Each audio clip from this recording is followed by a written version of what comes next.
अस्सलामु अलैकुम वरहमतुल्लाहि वबरकातुह।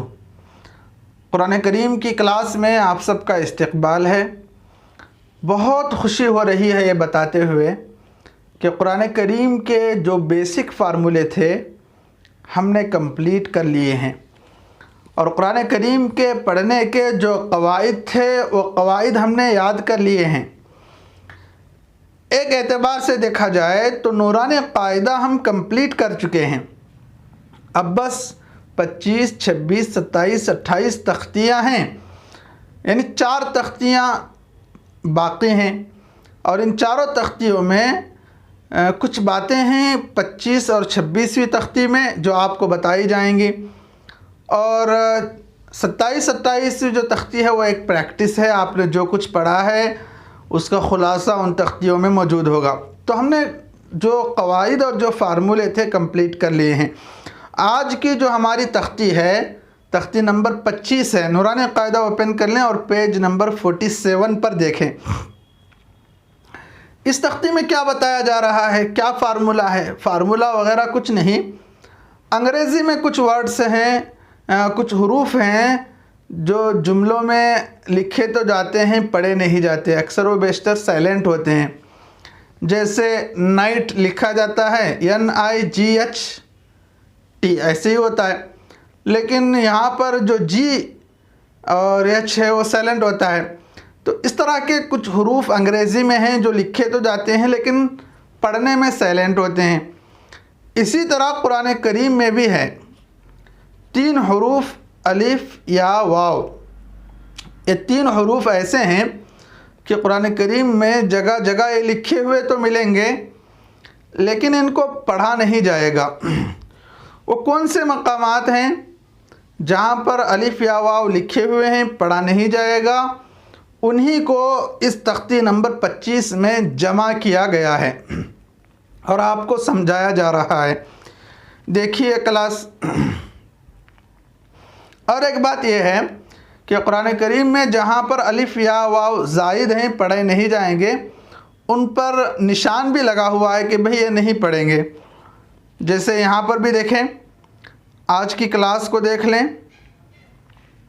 पहला जुमला है अफ़ा इम्मात।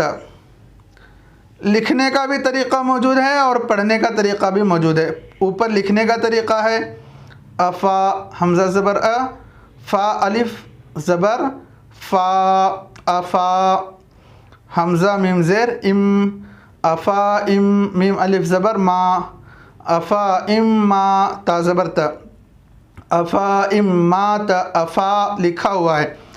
लेकिन देखें आप गौर से कि अलिफ के ऊपर फ़ा अलिफ ज़बर फ़ा में फ़ा के बाद जो अलिफ है ना, इस पर एक निशान लगा हुआ है। इसका मतलब यह है कि इसको नहीं पढ़ा जाएगा। पढ़ने का तरीक़ा क्या है, उसी के नीचे लिखा हुआ है। देखें, अफ़ा नहीं कहेंगे बल्कि अफ़ा इम्मात, अलिफ को लेस कर देंगे। अफ़ा इम्मात, अफ़ा इम्मात।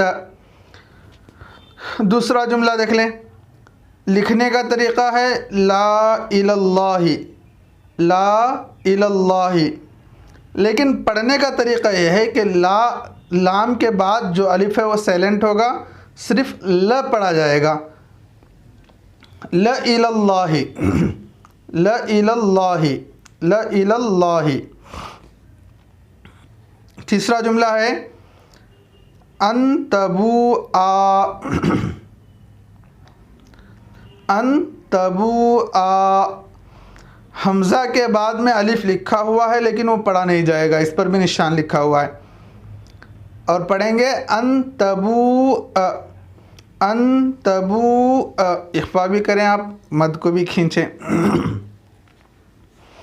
दूसरी लाइन देखें, मिन नबाइन, मिन नबाई लिखा हुआ है, लिखने का तरीक़ा है, लेकिन पढ़ेंगे मिन नबई, मिन नबई।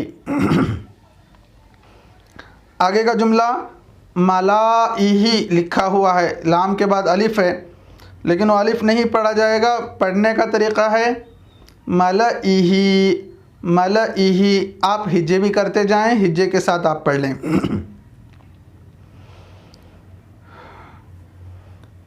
आगे का जुमला है वला औज़ऊ, वला औज़ऊ।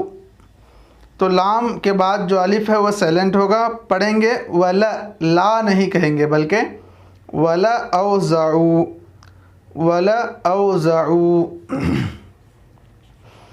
आगे देखें, तीसरी लाइन है समूदा, दा, दाल के बाद का अलिफ साइलेंट होगा और पढ़ेंगे समूद, समूद। इसी तरह लितत लुआ, लितत लुआ, वाव के बाद का अलिफ साइलेंट होगा, पढ़ेंगे लितत लुआ, लितत लुआ।